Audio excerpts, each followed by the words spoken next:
Кыргыз Республикасынын Кара-Балта шаарындагы Жусуп Баласагын дин агартуу борборунда өлкөбүздүн келечеги болгон жаш өспүрүмдөр үчүн жайкы Куран курсу жана лагерь уюштурулуп, балдарды коргоо күнүнө карата 1-июнь күнү кабыл алуу болуп өттү. Ошого карата өлкөбүздүн 7 дубанынан көптөгөн ата-энелер балдарынын бактылуулугун ойлоп өз перзенттерин алып келишти.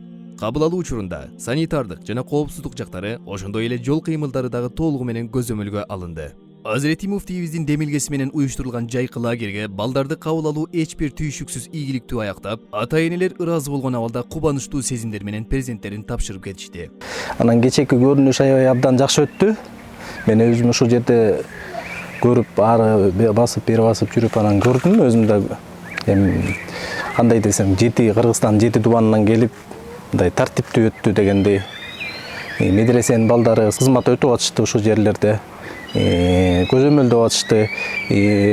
Автоунааларды болсо ар бири өзүнүн эмесине токтотуп атышты, стоянкаларгачы. Эч кандай жол маселеси жаралган жок. Милиция кызматкерлери дагы көзөмөлдү алып атышты. ГАИ кызматкерлери өзүнүн кызматтарын өтүп атышты. Эч кандай мусор деген таштанды деген калган жок бул жерде.